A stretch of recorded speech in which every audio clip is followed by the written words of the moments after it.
Welcome back, Warriors. It's me, Linda B. Thank you all so much for joining me here today. We got a lot to cover. I've got several things I want to cover with you all. Hello, everybody. Hello, Marcus and June Stanley. Hello, Michael Rodriguez. Hello. You guys are so dedicated and really, really appreciate it. We're going to go ahead and get started because I got a lot to cover. There's several things I want to talk to you about, and something that I am just so shocked that the Democrats have sunk so low. I mean, they cannot sink any lower than they've already sunk. These people will do anything to demonize Donald Trump. But before we get into it, let me just say a prayer. And don't forget to smash the like button, comment, and share. Father God, we thank you so much for this day. We thank you for this opportunity. Father, I pray that you continue to bless our country. Father, that we turn from sin to you, that we love you with everything in us and love everyone as ourselves, and that we have wisdom, knowledge, and understanding of the times, and that you use us for your glory. In Jesus' name, amen. All right, everybody, let's go ahead and get started. So I got a couple of things, including Melania Trump, who declines to meet with Jill Biden. And it's over the raid that happened at Mar-a-Lago. So that's what we're going to talk about. And we're also going to revisit Donald Trump's cabinet choices and something that has been going around to various people that has made me just I just know where it's coming from, but it is the most abhorrent thing that you could possibly think of. One of the worst things, I mean, and so actually kind of typical of the demoncrats. But before we get into that, let's go into this first story with Melania Trump declining a meeting with Jill Biden. At the White House tomorrow, don't expect to see Melania there. The incoming First Lady is expected to skip her meeting with outgoing First Lady Jill Biden. So is there bad blood? A New York Post source says yes, claiming that it stems from the FBI's raid of the Trump's Florida home. Now, the source familiar with Melania's decision telling the Post, quote, she ain't going. Jill Biden's husband authorized the FBI snooping through her underwear drawer. The Bidens are disgusting. Now, Melania Trump released this video about the raid back in September. Watch. I never imagined my privacy would be invaded by the government here in America. The FBI raided my home in Florida and searched through my personal belongings. This is not just my story. It serves as a warning to all Americans, a reminder that our freedom and rights must be respected. A powerful video, Kaylee, that might portend this decision, why she refuses to meet with Joe Biden. She is a wife to Donald Trump. She is a mother to Barron. She is someone who has feelings. She's a human being, regardless of what the media tries to do to her. And they say, CNN says, oh, it was a prior scheduling conflict. It has not been finalized yet. But I think this is the incoming First Lady saying, I'll do it my way. We know Donald Trump loves that song from Frank Sinatra. This is her way of saying that. Because to her point just there, the lawfare, the raid of Mar-a-Lago, I just want to remind everyone of that New York Times Katie Rogers story where Biden said to a close circle of advisors that Trump posed a threat to democracy and should be prosecuted. Okay? Forgive her for saying, I don't want to meet with the husband of the person who told that to a close group of advisors. And I got to say, the Bidens seem to be one sick couple, because we all remember how obviously Joe Biden, unfortunately, God bless his soul, was having some issues cognitively, and his wife, Jill, continued to push him on the campaign trail and just push him and push him and push him. And, and then the raiding of the home, and then the things that have been said, like repeatedly, Donald Trump is a threat to democracy. And remember, right before July 13th, that Joe Biden said, Donald Trump, it's time to put a bullseye on Donald Trump. He literally said that. So these people, I mean, it's hard for me to feel sorry for someone for too long when they start saying rhetoric like that. I know he's been the victim of a coup. And then supposedly, if you've seen my other video that I published out today, they're really trying to get Kamala Harris to be the president, and they've got some tricks up their sleeve. Advisors. Yeah, and I applaud this decision as well, Kaylee, because I think it reflects, to your point, an independence, a free thinking, a self-decision making on the part of the former and future First Lady Melania that says, I don't care what you are telling me to do. I am not, because I'm standing up for principle, which it seems the past administration has not. All right, and you can't blame her. Keep in mind that just weeks before the first assassination attempt on President Trump, Jill Biden was on the campaign trail telling voters that Donald Trump was evil. No offense, but I wouldn't want to have tea with someone who called my husband evil either. And it isn't just Jill Biden. You remember back after Trump's inauguration when Michelle Obama was publicly sniping Melania Trump, who had offered Michelle Obama a gift at the White House that day. And you think about all the ways that the leftist media have dragged her name through the mud. They vilified her for redecorating the Rose Garden, for Pete's sake. They vilified her over a jacket, for not decorating the White House for Christmas the way they liked. All of these trivial things that they used against her simply because they disagreed with her husband's politics. I can't blame her for feeling the way that she does, and I hope that she continues to set healthy boundaries for herself. Yeah, and we didn't see that with Hillary Clinton when she bucked the plate trend. You know, no one, remember that? She didn't select the plate. No one cared because she was a Democrat, so it was okay. Melania tried her hardest and her best every day. She represented us beautifully as a nation, and she was absolutely trashed for it. Exactly. It's terrible. Look, I just think she's really cool. I just think this is a cool move. I think she's a cool person, the way she's carried out the job. And I think it's great. And for all these people getting in a fuss about, oh, the norms, you know, for goodness sake, who are they to talk about norms? I mean, ever since Donald Trump came on the political scene, they've lost their minds and broken all of these norms of how you engage in politics because they find him so totally unacceptable, and Melania and the whole family. And so good for her. The irony being that Jill Biden bucked norms when she was in the Situation Room, remember, making decisions for her husband. Remember those reportings about essentially what she was doing. So, yeah, give Melania a break. She's restoring elegance, I think, to that position, personally. These are some of the most duplicitous people that we have seen lead this country. They eat their own. Remember how the reports were Dr. Jill Biden was so angry because her husband had been taken off the ticket and all the backfighting that was going on. I mean, why in the world would you want to look into the face of an individual who looks into the faces of the people around her and can't be real? Like, if you're angry, express it. Why is everything kept a secret? Why is the nation lied to about how well Kamala Harris was doing? And then they find out, oh, no, she wasn't, which is why she had to pay celebrities to stand up there and go into debt with her donation dollars because none of it was real. None of it was real, guys. None of it was real. What do you think about all of that? Because Kamala Harris currently now, she is in debt.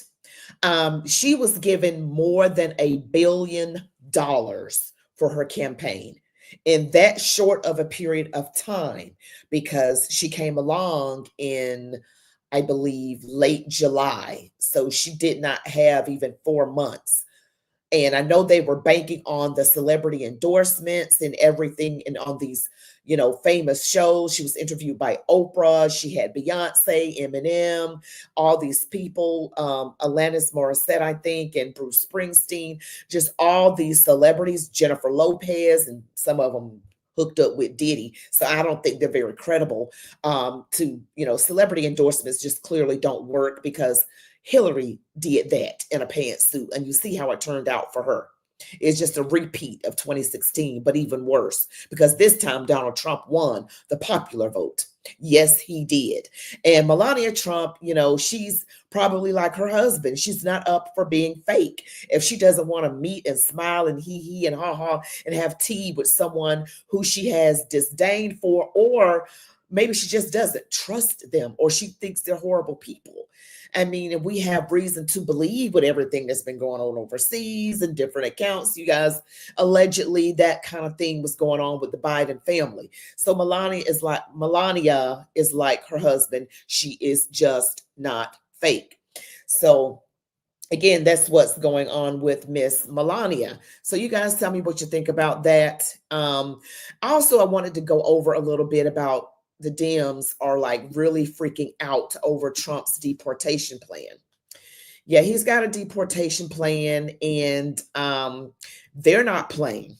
Okay. I did a video on his border czar, Tom Homan, and this man, please go see that video. It is absolutely crazy. He is for real.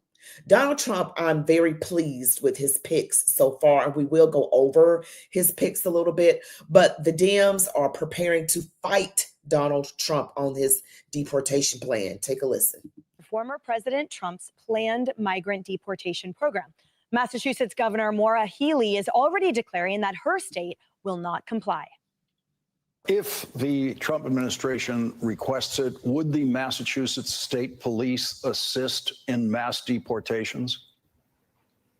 No, absolutely not. Every tool in the toolbox has got to be used to protect our citizens, to protect our residents, and protect our states, and certainly to hold the line on democracy and the rule of law. But the president-elect's newly named border czar, Tom Homan, says he won't be stopped by sanctuary cities or states. Watch. Wow. And look, I've seen some of these Democratic governors say they're going to stand in the way. They're going to make it hard for us. Well, a suggestion: if you're not going to help us, get the hell out of the way if we're going to do it. So if we can't get assistance from New York City, and we may have to double the number of agents we send in New York City, because we're going to do the job. We're going to do the job without you or with you. But wow. And Homan defended the president-elect's deportation plan, saying that it puts our national security first. And I got to say, with Tom Homan, he was like, if you're not going to help, get the hell out of the way. I do say that word sometimes, H-E double hockey sticks. I just say hell sometimes. Hopefully no one's ears are that sensitive. But yeah, I mean, he's very to the point. And you need to go see my videos, because he is in Congress. He is giving people the business. He is saying he is this. I can't describe how he is. He's almost like Trump, just very direct and to the point. He doesn't, his vernacular is not very smooth in its delivery, but he seems very authentic, and he looks like he's going to do a heck of a job. No playing around. He's not going to have to be interviewed by Lester Holt, and Lester Holt is saying, but you haven't been to the border. That interview that Kamala Harris did when she first got in, she was like, and I haven't been to Europe either. I mean, I don't understand your questioning. They're not going to have to ask that of Tom Homan. That I can assure you. President Trump has made it clear. We will prioritize public safety threats and national security threats first. If you're in the country illegally, you shouldn't feel comfortable. Absolutely not. I won't feel comfortable if I'm in the country illegally. You shouldn't be comfortable either, because when you enter this country illegally, you have committed a crime. You are a criminal, and you're not off the table. I love that, Steve. There's been a big comfort that illegal entrants have enjoyed for quite some time now. The whole point is you shouldn't be comfortable. I mean, isn't it amazing just to see that, just the transformation, that attitude, rather than the sort of nonsense we've had for 4 years. Just a quick point on the attitude of these Democrat governors. What Orwellian doublespeak there from the governor of Massachusetts. She's like, we're going to protect our people. Excuse me, you have people who are illegally here. They shouldn't be in the first place. Violent criminals assaulting, in some cases murdering American citizens, and she's going to protect the criminals? It's just absolutely extraordinary. That's how Democrats are. We're going to protect our citizens. Well, if you were really protecting your citizens, you would not allow illegal immigrants to be doing all this crime against your citizens. So, I don't love, but I'm being sarcastic, how they always paint, these migrants as people who commit less crime, when that is clearly not the case. There's so many instances of them doing the worst of crimes. Whatever you can think of as a really bad crime, that's what they're doing with all of this illegal immigration. And again, we are not against legal immigration, just illegal. We have to vet these people. We have to know who they are. What's their purpose for being here? What are you bringing with you? Are you bringing problems? We got enough problems of our own. Okay, we vet people when they come to our homes, don't we? We're not going to let someone in who breaks in the window. We have to know them and trust them, invite them over, and they have to knock on the door or ring the doorbell, and we let them in. They cannot break in. So this is just common sense, but the Democrats don't really operate in common sense. And that's what's been happening for 4 years. We talked about this last week, Harris, that indeed, where was the protection? Where was that strength during the last 4 years when our American citizens have been under attack? Well, and I would add to that, Emily, where was the compunction to use it if it even existed in the first place? I mean, where was the intestinal fortitude to look at the southern border? And by the way, we don't talk enough about the northern border, but to look at how porous our entry points on our country have been throughout this administration. Where was the intestinal fortitude to say, no, enough. We're going to do this the right way. We want legal immigrants in this country. I just don't know. It's like she lost her voice, Kamala Harris. I'm not sure, but she was in charge. With or without the title of czar, she was the vice president who Biden picked to solve the problems on the border. And it seems, Kayleigh, that messaging, that's what the voters spoke. That message of not again, no more, and it's time to prioritize Americans, which Tom Homan will clearly drive. Tom Homan is incredible. Tom Homan is tough, firm. He's the guy to get the job done. I'm glad he is border czar. But prepare for that man to be villainized and demonized, and Trump too, and Stephen Miller too. But here's the courage and fortitude and what they could rest upon. 54% in an Ipsos poll said they want mass deportation. Public opinion has shifted. They stand behind the plan of the Trump administration. Because why? 8 million plus legal immigrants have entered the country. 50,000 pounds of fentanyl since Biden took office. That's enough to kill every man, woman, and child multiple times over in this country. 24,000 Chinese nationals in 2023 alone crossed our border. That's why Tom Homan conveys his message with so much passion, because he has seen the risk that you all are at because of a lawless southern border. He may be villainized, but the American people are behind him. Kayleigh, your thoughts? Well, I would just note that Fox's Bill Melugin has pointed out that Massachusetts actually has some of the worst cases of migrant crime in the entire country. Horrible case. It defies all logic and reason that the Democratic governor of Massachusetts would go on camera and defend those kinds of criminal migrants who should have been deported a very long time ago. And you're right, Kayleigh, the vast majority of the American public stands behind the mass deportations. This isn't controversial. It's basic law enforcement. It is basic law enforcement. And again, Tom Hogan, he looks legit to me. He is legit. Now he'll say some spicy words. Now, if you know anything about people that say spicy words, they get a little upset. He gets passionate and he'll slip a sugar honey iced tea in there. Yes, he did. But I'm forgiving in that area. I'm not one of those shrewd Christians like, oh my gosh, you said a curse word. I mean, sometimes people are so done. They are so done. And we got to stop with this cupcake Christianity. Yes, I'm a believer, but I let people be human as well. Because when they are sick and tired of the mess, they just sick and tired of it. And this whole border thing and the fact that the Biden administration rolled back everything that Donald Trump put in place, having to deal with all these impeachments and Russia hoaxes and everything else, the fact that they come in, roll back what Donald Trump did, and then blame it on him. I mean, I remember them blaming it on him. I mean, these demoncrats got to go out. Can't wait. Now we got to wait for them to get out. We got more than 2 months to wait for these people to go. And there's no telling what they got planned up their sleeve right now. And just to let you know a little bit more about some of my other videos today, they're really trying to get Kamala Harris to be the president. And someone has come up with a plan. There's a couple of plans that are brewing out there. And I want you to go check out my videos. But one is to use the 14th Amendment. But that's not really going to work, because with the Department of Justice in their own documentation, they said not a sitting president nor someone that is a candidate.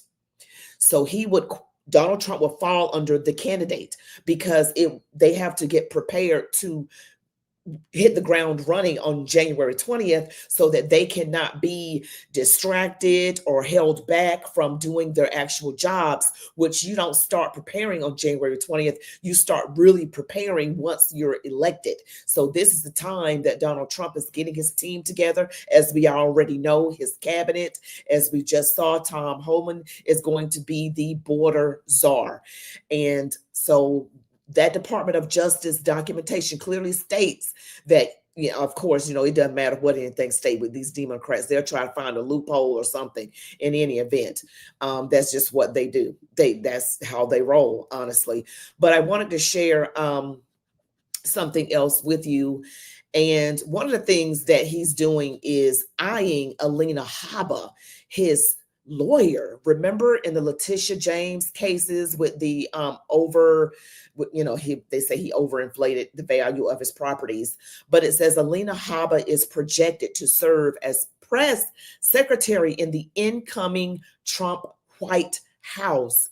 And it says that, and it's a rumor, it's alleged at this point, not sure, if it's totally accurate, but it says Alina Habba has emerged as a front runner to serve as press secretary. Now, she's been answering a lot of questions, and we already know the press secretary we got right now. So she is the front runner. And this is according to media reports. Okay. And she's the front runner for the White House press secretary. I'll be always looking at those White House press conferences right now. I just want to avoid them because it's got Karine Jean-Pierre up there lying through her teeth. But so Alina Habba is like up for that job, like first in line. That's amazing, guys. That's amazing. So now I want to show you who he has actually picked so far for his, just who he's picked so far. We want to kind of go over this, and then just in case you guys, because he's been busy. Donald Trump is a hard worker. It says President-elect Donald Trump is building his team, naming cabinet members and key advisors. After having been elected to a second presidential term, he's been filling out those roles with those considered to be fierce loyalists. Trump's team will include, let me just pause and say, remember the first term with all those backstabbers? Okay. Trump's team will include VP-elect J.D. Vance and the rest of his cabinet, as well as high-ranking nominees who require Senate confirmation, and also senior advisors who don't require congressional approval. Here's how his new administration is taking shape. We already know about Chief of Staff Susie Wiles. Okay, we know about her. We have Deputy Chief of Staff Stephen Miller. We also have Secretary of State Marco Rubio. Now, I remember when he was campaigning against other Republicans, and Donald Trump, he has a name for folks. He called him Little Marco. And then Marco said, but he got little hands. Oh, I tell you, they just kept going back and forth. It's nice they cleared that up. National Security Advisor Mike Waltz. And we have Border Czar Tom Homan, of course. We have U.S. Ambassador to Israel, Mike Huckabee. I like him. I like Mike Huckabee. EPA Administrator, former Representative Lee Zeldin. And that is what we have, guys. That's the cabinet that he has selected so far. There's some others like the White House press secretary. And, I did a video about Tulsi Gabbard and her being she's not going to be Secretary of Defense because now he's chosen Marco Rubio. I had said she's not going to be Secretary of State, excuse me. I had already said that I think Tulsi Gabbard would serve better as Secretary of Defense. And that was my opinion. A lot of you said it was 50-50. 50% of you said Secretary of State or both or either, or some of you said Secretary of Defense. I choose Defense, and that now she can't be Secretary of State because he's chosen Marco Rubio. But I think Secretary of Defense would be a role better suited for Tulsi Gabbard. So that is my take on that. So now I got to get to the crazy stuff. Right now, because you know what? These demoncrats out here are really busy. They are crazy. What I have right now, and this is very disturbing, and those of us who are very familiar with how the Democrats work, you all probably, or you may not have heard about various young Black people. These people are typically like high school, college age kids that are all Black receiving text messages. Okay, I am going to read you an example of a text message, and you can read this on my screen now. This reeks of, they're trying to blame this as a result of Donald Trump being elected president of the United States, but I don't buy it. You guys tell me what you think in the chat. It says, you have been selected as a cotton picker at the plantation closest to your address. Your start date will be Monday, November the 11th at 5 a.m. sharp. One of our tenured slaves will be picking you up in a white van. You will be searched thoroughly. So I would advise you not to try anything. Please wear your most comfortable tennis shoes, as you will not be allowed any breaks. This information and everything else you need to know will be provided to you during orientation on your first day. This is a mandatory assignment, so no questions needed. Be there or else. Now, using cognitive abilities, we know that the Democrats, this is their MO. They operate in the realm of fear mongering. That's what they do. That's how they just get Black people and brown people emotional by calling the Republicans racist. And the way they advertised on the news, the way they reported it, they made it seem like it had something to do with Donald Trump's presidency. Now, people who already are leaning left are going to be like, oh no, they're coming to get us. Oh no, oh no. Donald Trump didn't get anybody the first time. This is not him. Okay, these are some demoncrats that have been colluding with somebody overseas, and they've hacked into some phones. Boom. That's what you got, because there is no way this has anything to do. The only thing that, correlates it to the election results is that the evil powers that be are pissed off. Okay, they're pissed about this, and they have to send out erroneous text messages. And it says, I've seen 3 videos today now of Black Americans getting texts saying they've been selected to pick cotton at their nearest plantations. There's no end to the psychological warfare. It says the fact that this is even possible. Dozens of Black Americans have received text messages telling them they have been selected to pick cotton at the nearest plantation. Now, what do you guys think of all of this foolishness? I just don't buy it. I really just don't buy it. It's just not real. Okay, someone said he picked Pete Hegseth as Secretary of Defense. Okay. Okay, gotcha. Very good. And so Secretary of State has not been confirmed. Okay. Yes, I believe, Marcus, these are fake from the Democrats, because they are the party of racial grievances. They will come up with some stuff, and that's their wheelhouse. That's just how they do things. That's just how they do it. You said it's a scam, June, that it is a scam. It says, how would someone know who is Black with just a phone number if it wasn't our evil government? That's what I'm saying. How would anybody know? I know there are records that you can look up who, I guess, the number belongs to, and then based on the name, I'm not sure how that came about, but that's what's out there right now. And people are saying, and I don't, I'm almost, another thing that came to mind too. This is another thing that came to my mind. I believe that the people who are saying they got these messages are like plants by the Democrat Party to say they got these messages, and this is an effort to create some kind of a racist narrative, because the Democrats love this sort of thing.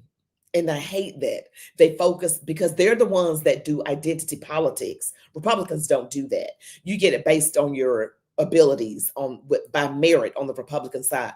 The Democrat side, they already focus in that area of gender, orientation, and ethnicity. They already go in that area. That's where they live and breathe. That's them. So that's what I think. It's the same old lies. It's very typical. It's like I can just read what they're going to do. They're going to cause racial grievances. At one point they started up again with the white officer unaliving a Black unarmed victim, even though it happens multiple other different ways, but they only show it one way. And it gets Black people emotional, and it makes people get emotional, and they just run out and protest. But remember all the BLM stuff? So we got to know when we're being played. Okay, this is a play. This is a tactic from the left. This has nothing to do with Donald Trump Absolutely nothing. And someone said that they did it the first term like it had something to do with Donald Trump. No, they ticked at Donald Trump for winning. And now he won a second time and they are mad. So they're trying to undermine him. And if they can't undermine Donald Trump personally, it's about the bigger picture of demonizing the Republicans so that they can get control and try to keep it. So this is like a long-term game, not short-term. This is a long-term game with them. And so this is what I think with all of this, because this is how they roll. If you've seen any of my videos, I always tell you the Democrats focus on race. They are the party of slavery, Jim Crow, the KKK. And, you know, you got people out here in these political streets saying things like, oh, the party switched. They did not switch. You know, the Democrats love public schools so they can alternate the history and hide behind their racism. You know, just like the Klan did with those crazy looking hoods. Oh, yeah, yes, that Jamal guy, Jamal Simmons. Yes, I think he is like the former, he was the former communications director for Kamala Harris's campaign. And I had a video out. Watch my videos today, guys, please, and like and share and comment and all the things. But they just do this, saying things like, you know, put her as president, let Jim Crow Joe go away again. You know, they're going to do another coup on Joe. They got another plan. I'm telling you, they just love, and it's only to help Kamala Harris not have to certify the results of an election that she actually lost. Well, you know what? This time be a big girl. That's what big girls do. You can't just keep hiding and running. Like, she didn't do the speech the night that it was clear that she lost. She did not do a speech to her supporters. She went away and did it another day. I mean, this is the kind of person that we're dealing with. Very petty, very childish. She's not grown up like a real woman. You know, she's not. And she's old enough to be grown up for sure. Thank you so much. Thank you so much. It is falling. We see that the House and the Senate, I just hate what happened in Arizona, but, you know, that stinks. But, you know, we're going to keep praying, prayer warriors, keep on praying, keep fighting the good fight of faith. We're not going to back down. We're not going to stop praying. I am going to come up with another fast day. You guys tell me what would be a good fast day for you guys. We got to pray for our country because these demoncrats are out here doing the most. And I don't know what day would be a good enough day, but please tell me what day are you guys willing to do this? Or you want to do it on the 15th, which is Friday, the 14th, which is, you know, Thursday. We need to do it soon because the evil is not waiting to do evil. Okay. So we got to head them off at the pass. You know, tell me if you guys are willing to fast, put Y for yes in the chat. We're going to fast and pray for our country, that everything that the evil powers that be do, that they fail miserably, and that the truth comes out and be exposed as well. We got to pray that. You want to do the 13th? That's tomorrow. Let's do the 14th or the 15th. Get your resolve up. Like, okay, I got to fast. Now, if you have health conditions like diabetes or anything else, please do not fast. Don't do that. Only do that if you are able. Okay, AK, you said yes. All right, anyone else want to fast with me? And let's just do Thursday, the 14th. Okay, let's just do the 14th. That's this Thursday. And we don't have to do a whole day. We can do a partial day, right? Let's do like from the time you get up, you know, let's do 6 a.m. Eastern. Well, let's do 6 a.m. Eastern to 12 o'clock noon Eastern. Everything is Eastern Standard Time. So 6 a.m. Eastern to 12 p.m. noon Eastern. Okay. Okay, Mary. So I've got yes. All right. AK is in and Mary is in. Anybody else? And, you know, we don't need 100. We don't need, you know, even if it's just a few, that's fine. Yes, I know. I know, right? She can't handle the campaign funds. She can't handle the funds for an entire company. I know. So that's what we're going to do. And if anyone else wants to join in during that time, again, that is this Thursday, November 14th. We're going to fast from 6 a.m. Eastern to 12 noon Eastern Standard Time. Okay, that's November the 14th, 6 a.m. Eastern to 12 noon Eastern Standard Time. And you can drink liquids, but no food. And again, if you have any health conditions, don't bother. Please don't do that.